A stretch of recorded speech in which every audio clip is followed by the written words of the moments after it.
Every single thing we do in our life, every single day, has to do with contract law. If I come to you and promise you that I'm going to buy you a brand new iPhone, you have not given me anything. I just benevolently promise you that I love your haircut. I love the way you dress. I love the way you reason sometimes. You're an intelligent boy. I'm going to buy you an iPhone.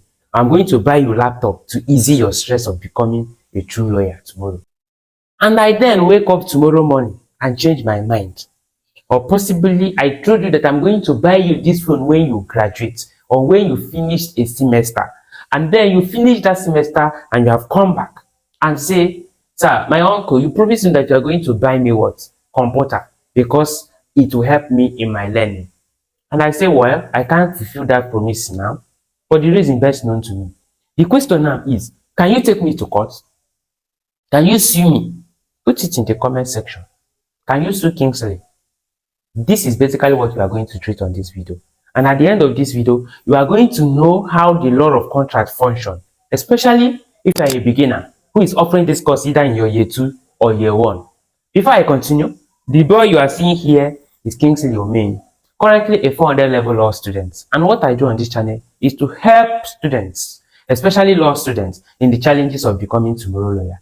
If what we do here resonates with you and you hope to vibe with us to be receiving video every Saturday and Wednesday, you can consider subscribing and turning the notification on so that it will be dropping like WhatsApp message on your phone.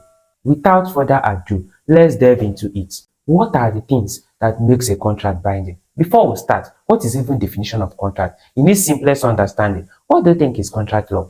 Contract is a legally binding agreement between two or more parties that is enforceable under the law. The question or what we have come here to treat today is, since we have identified or easily said, so to say, that contract is a binding agreement between what? Two parties and is enforceable under what? Law. This is a very key concept.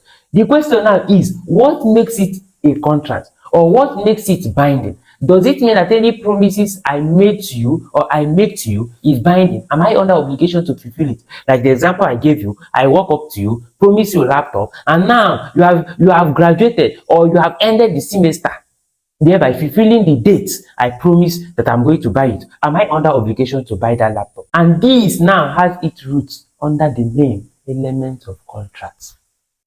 Are you following? Element of contract simply refer to those items, those materials, those conditions sine qua non or condition precedent that ought to exist, ought to be in place before a contract becomes binding. Do you understand? That is what we mean when we say element of contract. That is, what are those things that is required for a contract to be a binding one? And number one, we have what? Offer. Offer as one of the elements that is required for a contract to be a binding one. Now, what is an offer? Is it the one we do in church, offertory time, blessing time, or is it another thing different from that? Sorry for non-Igbo followers. I'm just trying to say, is it the same offer we used to sing in the church? If you have, give your God, because they're not God, now only God they repay. That is what we are trying to say. Now let's focus on what we have come here to do. When we talk about offer, offer refers to a basic promise to be bound under a specific terms or rules once accepted. I will rephrase myself. Offer refers to what? A definite promise. Definite. That is a clear promise made by one, which if when accepted, the person that made the offer is bound to keep to the terms of that offer. I gave you an example. I am your uncle. I promise you, I made an offer to you. Let's be using the terms you are now mentioning because we are now law students. You're no longer a market woman. So I made an offer to you that I'm going to buy you a laptop to ease your reading. And there you were like, Jesus, uncle, you are such a nice guy. You are such a nice man. Why is my daddy talking trash of you when you are this good? Uncle, I will represent you when I become a lawyer. You say, don't worry, don't mention, don't mind your daddy. Your daddy can just be, just continue. At the end of this semester, I'm going to buy you what? A laptop. And now, your uncle failed to offer that laptop to you Remember, you have accepted by saying, uncle, you're such a nice darling. Your uncle said, don't mention. Now, uncle refused to buy the computer. What will happen? Uncle has made an offer to you. You accepted it. That is what? One element. Are you with me in this lecture? Please be noting it down. It will do me a favor if you'll be noting it down, because at the end, you will see how this contract will either be binding or not binding. Now, we move to the acceptance. That is the act of saying, uncle, you are such a nice guy. Let's look at how acceptance also become a valid one. An acceptance, in this simplest definition, simply refers to an unqualified assent or consent to an offer made by the what? Offerer. I'm just trying to avoid common man language. Let's be using contractual term here. But what I mean is that acceptance refers to a clear, unequivocal, undiluted, unalloyable, Jesus, I sabi English, assent or consent made to what? An offer made by the what? The offerer. You have accepted it wholeheartedly. You have gotten what? Two elements of contract, right? Now the question is that contract made by your uncle to you that is going to buy a laptop to you binding, having been known that offer is element of contract, acceptance is an element of contract? Is it now binding on your uncle? The answer is what? No. Because of what? The offer, the acceptance is just two parts of a contract, or two parts of element of a contract, and because of that, the contract has not been fully metamorphosed, or the contract has not grown to a full man. It's still a baby, it's still immature, and therefore the court cannot enforce it. Because of what? The contract has not fulfilled a lot of other elements. What are other elements? Let's proceed. The next one is what? Consideration. Consideration. Pay attention here. I said what? Pay attention here, because here we shall be the element the lecturer is going to capitalize on. Consideration, key important, you ought to know. Consideration under the law is different from what you know. It's not, please consider me. Please, I'm having the consideration to know whether I will resume or whether I will live in hostel, whether I will live in lodge. That is your premature consideration. That is your elementary consideration. When we talk about consideration under the law, we simply mean something of exchange of value. Something of exchange of value that you, the offeree, that is the person an offer is being made, is offering in return of that which is made by the offerer. In other words, consideration is an exchange of value made in return to a promise that has been given to you. Let us take the instance of your uncle, for instance. Your uncle did what? Your uncle promised you that he's going to buy a laptop for you at the end of the semester. You accepted it. I told you the contract is still not yet binding because there is lacking some other elements, which now we are trying to give it consideration. What is consideration? Consideration is, are you giving anything in return to that your uncle promised? Or is it just, please uncle, you are such a nice guy, I wonder why my mommy is talking trash of you? That is not, you are not giving anything. You are just praising your uncle. So because you are not giving anything to your uncle have rights to say, I'm not giving you anything again. And you cannot do anything about it. Not even your pastor can do anything about it. Because something is lacking. What is lacking? Consideration. Consideration is the super glue that gums a contract. Let us assume you present book like this. If you do them like this, you remove it, right? But assuming you place super glue here in a sheet of paper and do it like this and wait for a long time, will you be able to remove it freely without tearing the book? It will tear, right?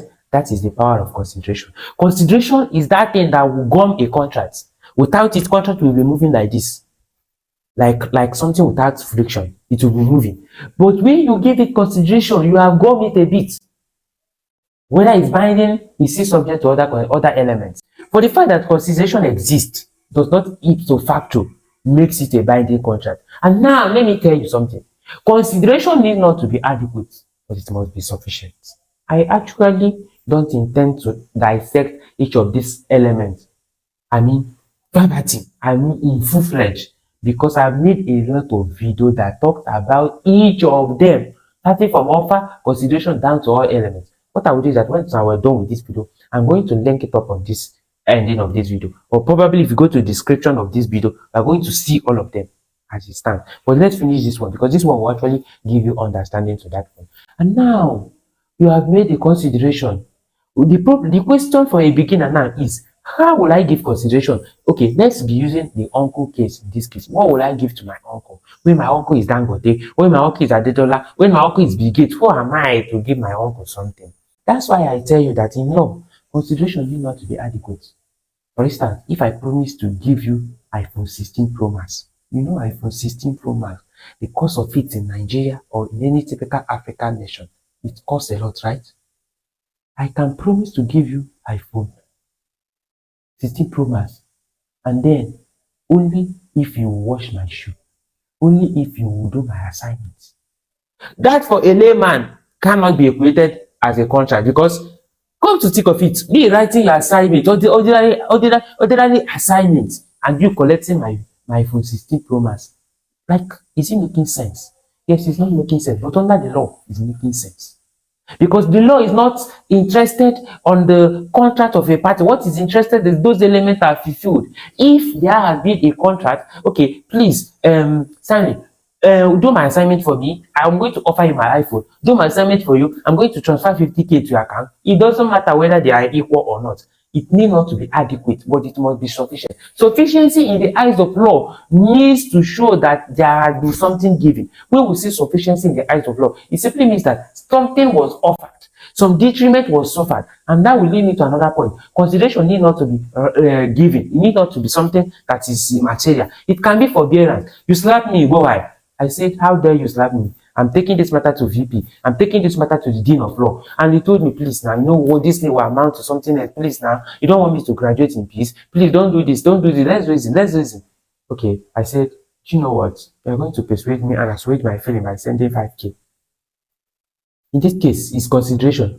So if you fail to send that 5K, I can sue you because I've given what? Something in return. Which is what? Forbearance. You slapped me deadly. Like, you dead slapped me and I beared it. For that purpose, that is what we call forbearance, detriment, suffering. Anything you have suffered, anything, no matter how little it is, with the understanding that you are doing this for the sake of that contract, that amounts to a valid consideration. And that can be a spark glue that will gum it. But the problem now is whether this spark glue is still enough to hold this thing unshakable, that it will not move, or whether it's still enough for the court to say there is a contract, is still what we are going to consider. Now let us proceed to another point. To give a contract a binding force, you must consider another element, which is what? Intention to create a legal obligation or intention to enter into a contract. What do we mean when we say intention to create a binding contract? What we simply means is that, yes, there could be an offer, there could be an acceptance, there could be consideration, but was there an intention to create a contract in the first place? Obviously, there are times you will be doing something with somebody, but there was no intent to create a contract. The general rule here is that social or domestic agreement is not a binding contract. What do I mean? If you and your boyfriend, you and your girlfriend, that lovely girl of yours or lovely boy of yours, are just rubbishing yourself within the bed or just, entangling yourself, it could be your wife. Let me use wife because that is more morally speaking. As a law student, should be doing all those kind of things. When you are not married, you should advise yourself. Let's choose something that is morally upright. Let us assume you watching this video, you are now a married man or a married woman. You and your husband is making some set of dates and some set of agreements. In this case, you cannot go to court to enforce some matrimonial instances or promises you made to yourself. Probably your husband wants it bad and begin to promise you heaven and earth. I will buy you Ferrari, I will do this one, I will do that one. And then when your husband is done, eating his food, and then say, where did I even make this kind of promise to you? Mama Nkechi, I don't know what you're talking, Mama Nkechi. I didn't promise you this kind of thing. In fact, do you check whether I was drunk when I was making you that promise? In this case, you cannot enforce it because this thing is a domestic social agreement. There was no intention to form a contract. Your husband probably wants something deep, something lovely, but he didn't intend to form a contract. He was not dealing with company. He was just trying to get what he wants. So you cannot enforce it. This is just an example of it. I will recommend you go and read the case of Balfour and Balfour, case of Merritt and Merritt. In this case, you are going to see how this thing apply, or possibly if you go to our element of contract lecture video, which I pointed out, you are going to see when I dwell much on this. So these are the things you are going to check. So if there was absence of intention, like I was transacting with you, not with the knowledge that could be a contract. Yes, there are times offer could be made, acceptance could be made, consideration could be given, but all these things are not done formally. They were just done, should I say, by coincidence. Nothing was like a contract in our minds. That is what we call absence of what? Consensus addendum. Meeting of mind. There was no meeting of mind as per contract. Therefore, such contract cannot stand under the law. It's void. Even though offer was made, acceptance was made, consideration was made, but one is lacking. That's why I say all these things are what? They are not disjointively, they are conjunctively. Meaning that the implication is that if one is missing, other ones will be rendered void. All the elements must be present for you to say there has been a contract. Otherwise, baptism the baptism will be null and void. Another thing is capacity to contract. Very important. It's not just enough for you to claim there has been an offer, there has been acceptance, there has been consideration. In fact, there was consensus added. We all agree that we are transacting. The question before this honorable court is, were you transacting with a baby? You want to cheat a girl now. The girl is small, the girl is under 18. You want to brainwash her, I will marry you now. No. And if I train you to school, I will marry you now. And now the girl have passed through Unilag, all those on her water. She doesn't even want to look at your face again. And you'll be like, please, you promised me I'm going to marry you. I trained you. Now you must marry me or you must give me damages. If you go to court, the court will ask you, at which age or at which point were you making this kind of offer to a girl? If the girl was not in a state of mind as of age to understand what he was doing, it doesn't matter whether he's have everything that is needed for understanding, but whether he was of age under the law, even if he has everything, even if she's a lady, Mama Nkechi, but under the law, she has not attained the age of contract. That contract is null and void, even if everything was fulfilled. Once capacity is lacking, it is automatically failure. What is the age? One will ask King's Advocate. The age is not even 18 years. The age is not even 50 years. I want you to guess. Put it in this comment section. I'm not going to say it, but put it. If you are confused as per the age, ask me. I'm going to answer you on the comment section too. So we then move to another very important point that you ought to know. That is what? Legality. Legality is another aspect of element of contract, because even if every single thing in a contract as per element was met, offer, acceptance, consideration, intention, and then what? Capacity. Once the contract is tainted, inflamed, influenced, allowed with what? Any element of illegality, the contract automatically becomes what? Null and void. S topic or ritual causa. No acts, nothing, no case will arise from illegal contracts. Nothing will arise from, like, it's nudum punctum. Everything is null and void to the extent that it was ab initio tainted with what? Illegality. I'll give you an example. You and your neighbor went to rob somebody. You went to rob a bank, and after robbing the bank, there was an agreement that you people are going this thing as a business, and each of you will have a share. And after robbing the bank, one capon, the odogu, the one where they smoke with his nose, decided to carry the whole money. Will you go to honorable court and say, look at this guy, this guy is a capon, he collected? Who are you? Who give you the morality to do that? That is what we are saying. Any contract attempted with illegality is void ab initio. By this now, you would have had the foresight of what makes a contract binding. It's not every agreement is binding, but this thing will not even do anything for you, because if you are writing this in exam and you just follow it the way I followed it, you are bound to fail. You must dissect offer, call cases. If possible, you must call at least 50 cases. Hey! I hear me what? This is an offer. Have you picked Sege and see the cases that feature only in offer, and see how many pages offer is? Talk more of consideration. I think the consideration is the largest of it all. But in all this, we are not ignorant of it. We have made many videos that will help you dissect all this in a way that you understand it. Kindly click this video above, and I will meet you there to explain everything, topic by topic. I will see you there. Thank you.